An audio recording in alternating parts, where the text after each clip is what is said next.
Général de division Abdoulaye Maïga, au nom du président de la transition, le général d'armée Assimi Goïta, a présidé hier après-midi au Parc des Expositions la cérémonie d'ouverture de la 5e édition du Salon international de l'artisanat du Mali Siama. L'édition 2025 du salon est placée sous le thème Artisanat, facteur de développement et de sauvegarde de notre identité culturelle. Le Burkina Faso est le pays invité d'honneur de cette édition qui enregistre la participation de 16 pays présents pour 540 exposants. 8 branches d'activité artisanale sont concernées. Dans son discours d'ouverture, après avoir réitéré sa gratitude au président de la transition, qui a inscrit le secteur de l'artisanat au cœur de ses priorités, le Premier ministre a insisté sur l'importance de ce salon dans le développement de notre pays. Nous vous proposons d'écouter le général de division Abdoulaye Maïga, des propos recueillis par Mamari Koné et Aliou Touré. Présente édition, placée sous le haut patronage de son Excellence le général d'armée Assimi Goïta, président de la transition, chef de l'État, président de la Confédération des États du Sahel, AES, intervient dans ce contexte de l'année de la culture au Mali.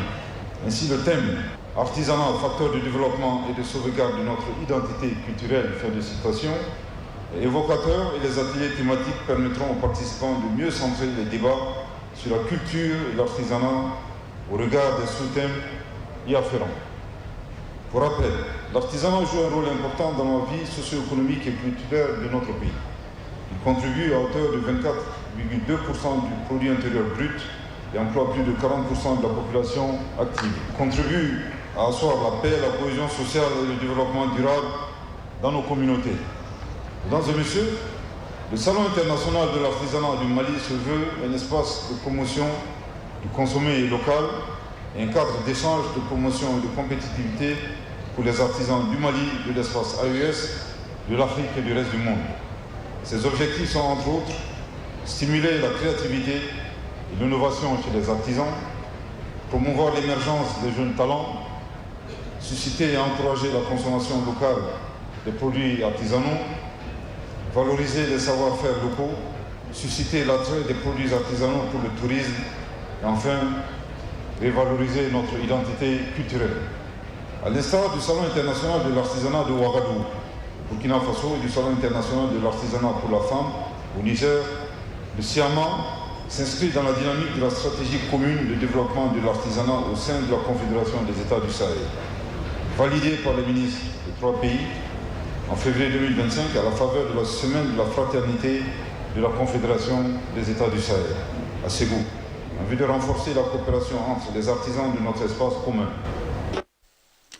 Voilà le reportage complet sur la cérémonie d'ouverture dans nos prochaines éditions avec Mamari Koné et Aliou Touré.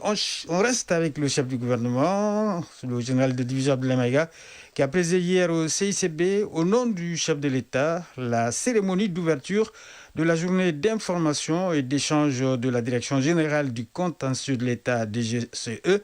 La dite cérémonie était placée sous le thème « La gestion des procédures domaniales et foncière par la Direction générale du contentieux de l'État. » Pour le chef du gouvernement, ce thème suscite à la fois l'engouement, l'inspiration et la détermination à améliorer la gouvernance foncière et domaniale au Mali. Au premier semestre de l'année 2025, sur les 643 dossiers traités par le contentieux de l'État, 314 concernent les litiges fonciers. Le reportage de Mamari Koné et Aliou Touré.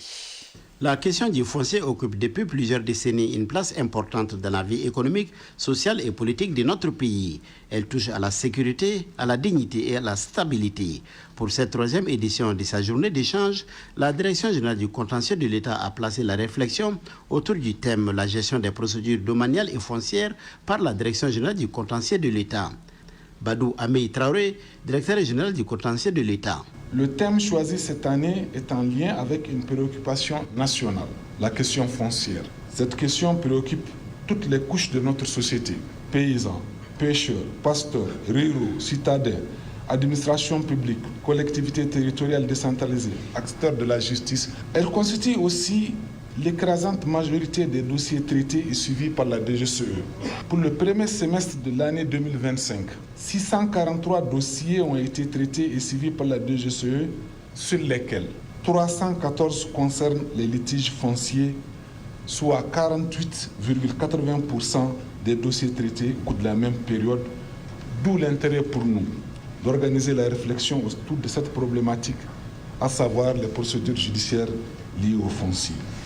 Pour le Premier ministre et chef du gouvernement, cette journée d'échange offre l'occasion de faire une meilleure communication sur les expériences et les bonnes pratiques entre la Direction générale du contentieux de l'État et les services impliqués dans la gestion et le traitement des dossiers domaniaux et fonciers.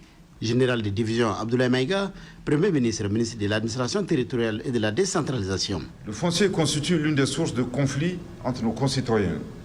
En attestent les diverses recommandations de l'espace d'interpellation démocratique. Dans le cadre de la refondation de l'État, sous la très haute autorité de son Excellence le général d'armée Assimi Goïta, président de la transition, chef de l'État, le gouvernement a engagé une réforme du foncier avec l'adoption du Code domanial et foncier et de ses textes d'application. Cette réforme vise, je cite, à refonder les rapports sociaux en vue d'asseoir la paix et la stabilité sociale, à mettre la terre au service du développement, à appuyer la bonne gouvernance de l'État et à lutter contre l'accaparement des terres. Fin de citation. Après avoir fait le constat de la persistance et la gravité des litiges fonciers, dans son discours à la nation à l'occasion du 65e anniversaire de notre pays, accession à l'indépendance, son Excellence, le président de la transition, chef de l'État, a annoncé la création d'un pôle national chargé du foncier.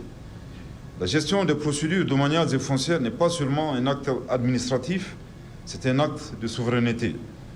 C'est aussi un engagement envers les générations actuelles et futures. En consolidant le rôle de la Direction générale du contentieux de l'État, nous consolidons la transparence, la justice, la paix sociale et le développement durable. Le chef du gouvernement a par ailleurs salué le professionnalisme et le sens de l'État et le dévouement des hommes et des femmes qui travaillent au contentieux de l'État. Au cours de cette journée, vous êtes invités à échanger sur un enjeu stratégique fondamental pour la stabilité administrative, économique et sociale de notre pays, la gestion des procédures domaniales et foncières par la Direction générale du contentieux de l'État. La terre, patrimoine collectif, constitue l'un des fondements de notre souveraineté. Elle est un facteur de production, d'investissement, d'habitat, mais aussi un symbole d'appartenance et de continuité. Sa gestion ne peut souffrir ni approximation, ni improvisation. Elle doit être rigoureuse, transparente, sécurisée et conforme à la loi.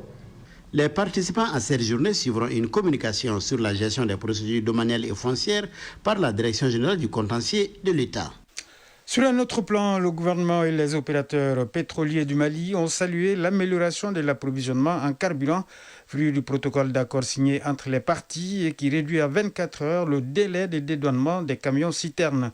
Ce constat a été fait lors de la 7e réunion du cadre de concertation chargé de la gestion de la crise du carburant. Le cadre a dressé un bilan des mesures adoptées et exhorté chaque acteur à rester vigilant. Les acteurs pétroliers et le gouvernement prévoient d'étendre rapidement la distribution aux autres localités du pays confrontées à des pénuries d'hydrocarbures. Le compte-rendu de la rencontre avec Seydou Traoré. La 7e rencontre du cadre de concertation pour la gestion de la crise de carburant s'est tenue dans une atmosphère de confiance et de soulagement. À l'unanimité, les membres du cadre de concertation ont salué les efforts consentis pour l'approvisionnement de la capitale en hydrocarbures. Ils ont échangé sur le retour sécurisé des camions-citernes vides et évalué aussi les procédures douanières recommandées dans le protocole d'accord. El Hadj Ibrahim Touré, secrétaire général du groupement malien des professionnels du pétrole. Il y a eu une amélioration grâce à la participation de tous les acteurs du secteur pétrolier. Et parmi les acteurs, il faut citer d'abord les importateurs. Parmi les acteurs, il faut citer aussi les agents de douane du bureau du pétrole. Parmi les acteurs, il faut citer les chauffeurs. Parmi les acteurs, il faut citer les apprentis qui se sont investis contre vents et marées pour que le pays soit approvisionné et pour que les rangs diminuent dans les stations. Et je crois que c'est ce que nous avons promis et ce que nous avons.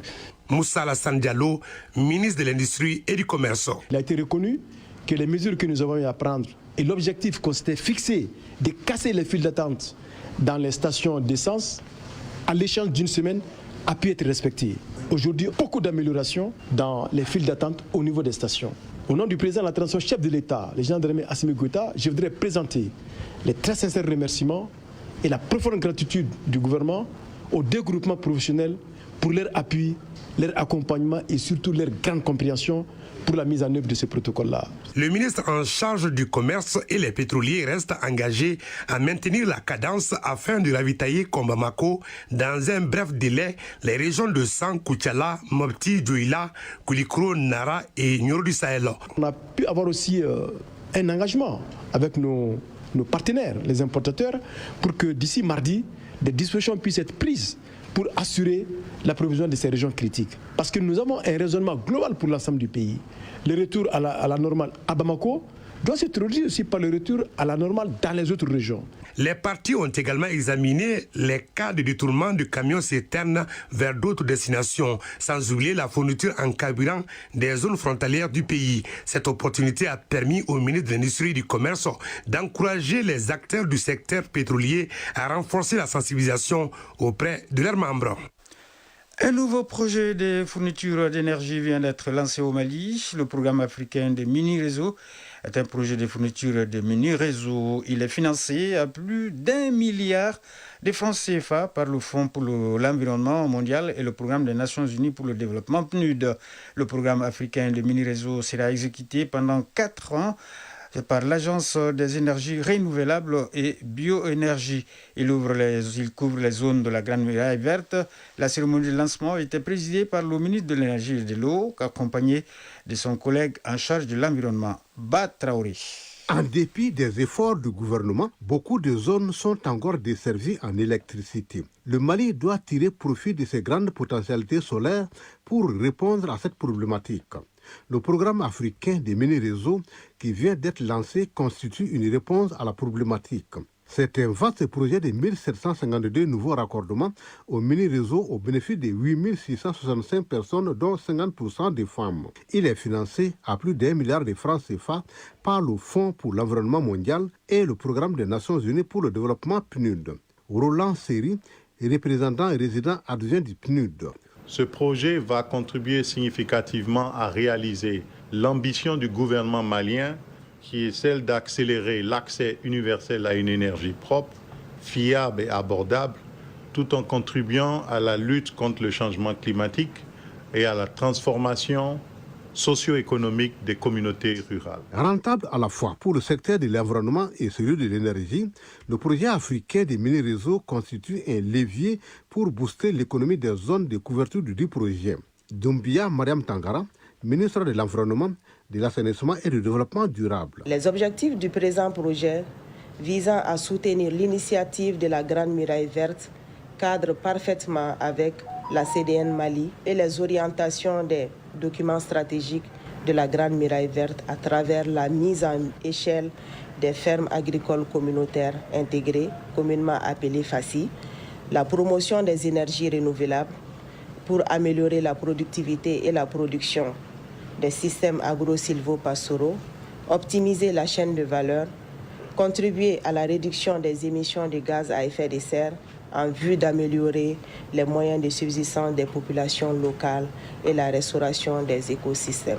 La réalisation de ce projet pilote permettra la mise en service directe d'au moins 309 kW de puissance solaire photovoltaïque installée et 754 kWh de capacité de stockage sur batterie. Il faut également noter la réduction des émissions de gaz à effet de serre sur la durée de vie des activités du projet qui est estimée à 16 929 tonnes d'équivalent de dioxyde de carbone direct et 631 697 tonnes de CO2 indirect. Le projet africain des mini-réseaux sera exécuté durant 4 années par le ministère de l'Énergie et de l'Eau à travers l'Agence des énergies renouvelables et bioénergie.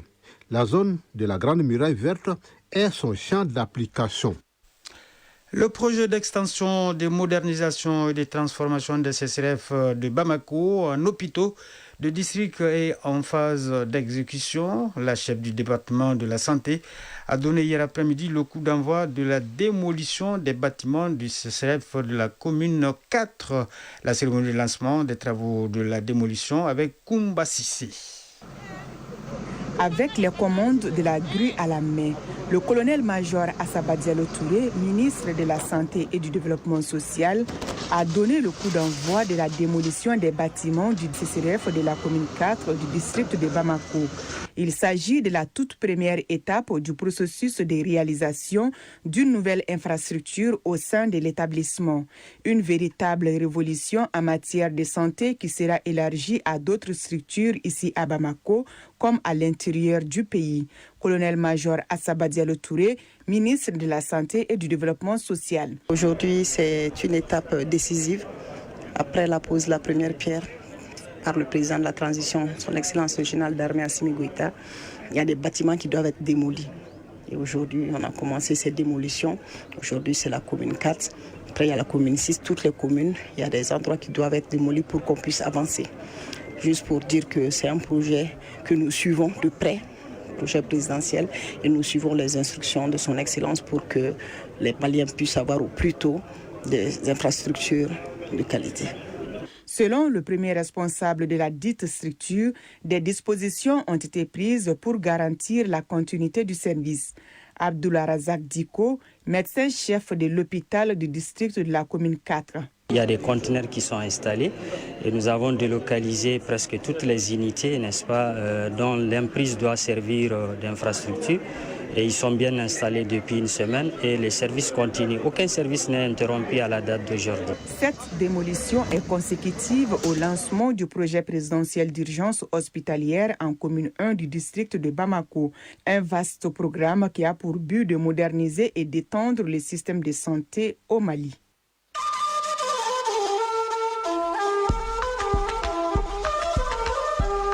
AES Actualité.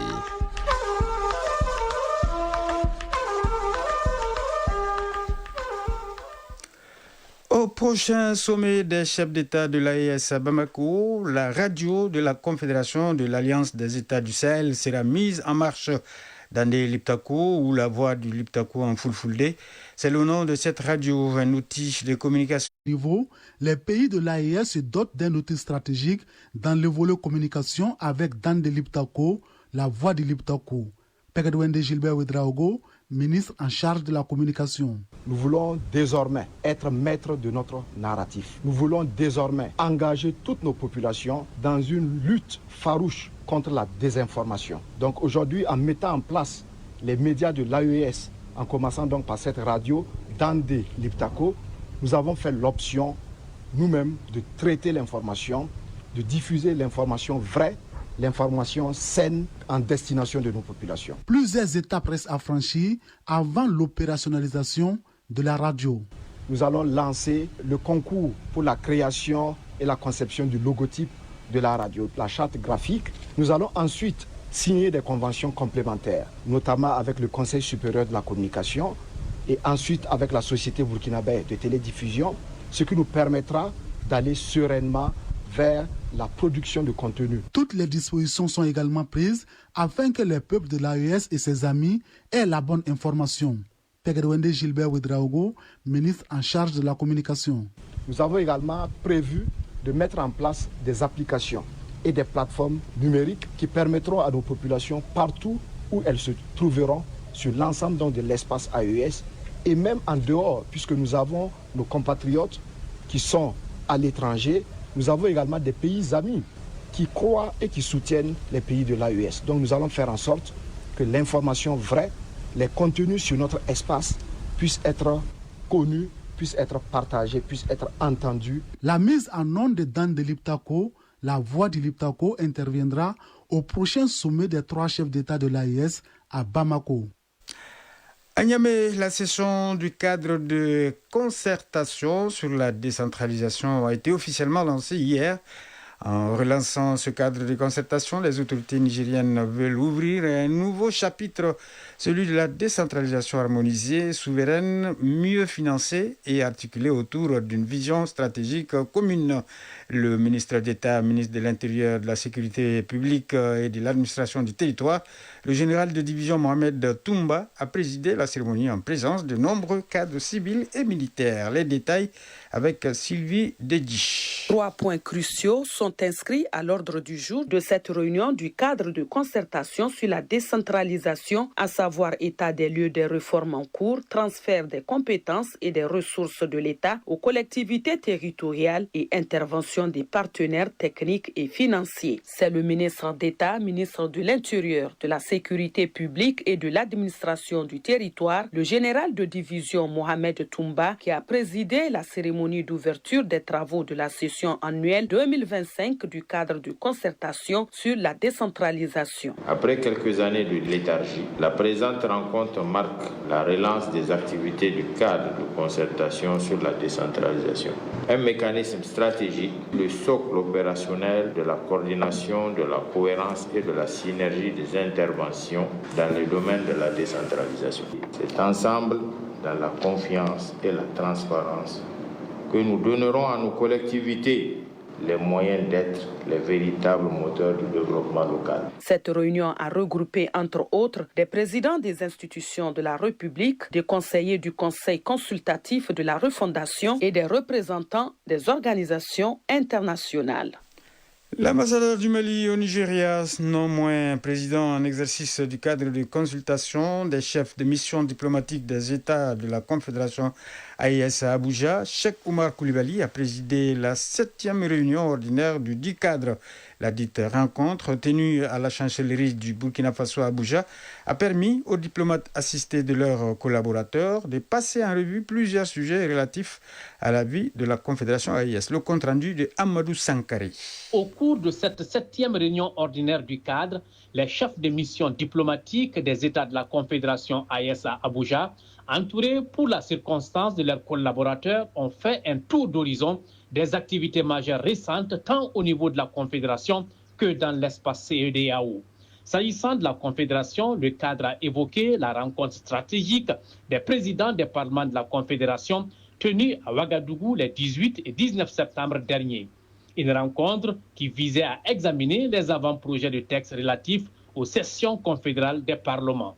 Aussi, ils ont fait mention de la réunion stratégique des ministres en charge de la défense de la Confédération tenue récemment à Niamey au Niger, qui s'inscrit dans la dynamique de renforcement de la coopération sécuritaire entre les 3 pays, notamment à travers l'accélération de l'opérationnalisation de la force unifiée de l'AES. Le président du cadre de consultation, l'ambassadeur Coulibaly, a également saisi cette occasion pour saluer la solidarité exemplaire entre les pays membres de la Confédération AES, tout en mettant en exergue le geste fraternel du Niger en direction du Mali. Cheikh Oumar Coulibaly, ambassadeur du Mali au Nigeria. Dans le cadre de la crise des hydrocarbures, qui est une crise artificiellement imposée à notre pays, qui nous mène une guerre médiatique, une guerre informationnelle, une guerre économique, et pour des décennies inavouées, mais une guerre à laquelle notre pays fait face avec bravoure, avec détermination, et avec l'engagement des Maliennes et des Maliens, et aussi le soutien de nos frères de la Confédération. Et cela s'est illustré récemment avec l'arrivée à Bamako de 82 citernes, un don de la République serbe du Niger à notre pays en cette période cruciale. C'est un geste louable, c'est un geste de fraternité. Pour rappel, la réunion du cadre de consultation s'inscrit dans l'esprit de la coordination diplomatique et confédérale et de la veille stratégique.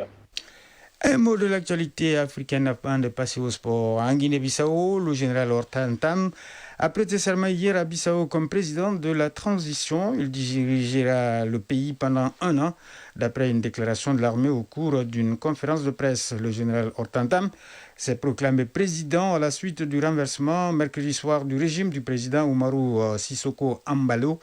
Les Bissau-Guinéens attendaient les résultats des élections de dimanche dernier, mais c'est plutôt le chef d'état-major de l'armée des terres qui a été investi. Umaru Sissoko Embalo est présentement au Sénégal. Le principal candidat de l'opposition, Fernando Diaz, appelle le général Hortan Tam à annoncer le résultat de la présidentielle. La page des sports, c'est tout de suite.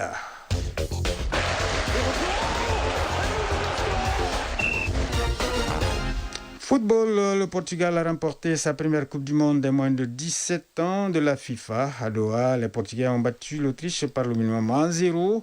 Toujours en football, compétition africaine des clubs, la deuxième journée de la phase de poule commence aujourd'hui. En Ligue des Champions, le stade malien de Bamako reçoit dimanche Simba de la Tanzanie. En Coupe de la Confédération, le même dimanche, le Djoliba Athletic Club en déplacement en Côte d'Ivoire affrontera le club de San Pedro. En attendant, un championnat professionnel Ligue 1. La deuxième journée commence aujourd'hui avec 2 rencontres, des matchs prévus au stade de Mamadou Konaté et Wenzin Coulibaly. On voit tout cela avec Isaac Thienou. Championnat national de Ligue 1 professionnelle, la deuxième journée commence aujourd'hui vendredi. Au stade de Mamadou Konaté, FC Malikoura sera face à Binga FC. Et au stade de Wenzin Coulibaly, l'USFAS en découdra avec l'AS Bakary Diam. Cette journée se poursuivra samedi avec 3 rencontres. Au stade Moussa Diakité UTA de Boukouni, l'US Boukouni sera l'hôte du FC Diara. Au stade Wenzin Coulibaly, l'US Bougouba affrontera Afé. Et au stade Mamadou Konaté, il y aura 11 créateurs AS Real. Cette journée prendra fin mercredi 17 décembre avec les rencontres Djoliba Derby Academy et Salmadien Asco. Sur la scène africaine, Ligue des champions de la CAF, la deuxième journée se joue à partir de ce vendredi. Il y aura Yes Kabylie Young Africa, Ira United Renaissance Berkane, Asfar El Ali et Mouloudia d'Alger, Mamelou Sandown. Demain samedi, on aura donc Pedro Luanda, Étoile de Tunisie, Power Dynamo FC, Pyramide FC. Et enfin dimanche, c'est Eloi Lupopo El Hilal et Samuel de Banco, Simba SC au stade du 26 mars. Tout comme en Ligue des Champions, la Coupe de la CAF vivra aussi sa deuxième journée ce week-end. Si certains clubs visent la rédemption, d'autres veulent déjà valider leur qualification au second tour. Gros favori de cette compétition, le Zamalek SC se déplace en Afrique du Sud. Le club égyptien affronte un autre favori, les Kaizer Chiefs. Le Wydad de Casablanca, lui, se déplace sur la pelouse d'Azam United. Le club tanzanien doit se racheter après sa défaite contre Mamina United. Celui-ci pourrait valider sa qualification sur la pelouse de Nairobi United. Derby ouest-africain entre le San Pedro et le Djoliba AC. Les deux clubs ont perdu lors de la première journée. Le Stellenbosch pourrait aussi continuer sa bonne dynamique africaine. Le club sud-africain se déplace en Tanzanie pour croiser Singida Black Star. Après le début heureux, l'OC Safi reçoit l'USM d'Alger pour son premier match de Coupe continentale à domicile. Déjà aujourd'hui, il y aura Zesco United El Nasri, Azams FC, Wydad AC, OC Safi, USM d'Alger. Et puis, le Portugal a remporté sa première Coupe du Monde des moins de 17 ans de la FIFA. À Doha, le Portugal a battu l'Autriche par le minimum de 1-0 et écrit l'histoire quelques mois seulement après avoir été sacré champion d'Europe. C'est la fin de ce journal. Merci de nous avoir suivis. Présentation Koudi Sibi, mise en onde Sidi Koulibaly, mise en ligne Mohamed Koulibaly et Badji Touré. Voilà, merci au rédacteur en chef adjoint Ousmane Daou qui m'a aidé à le préparer. Nous vous souhaitons de passer une excellente journée de vendredi en compagnie de nos programmes.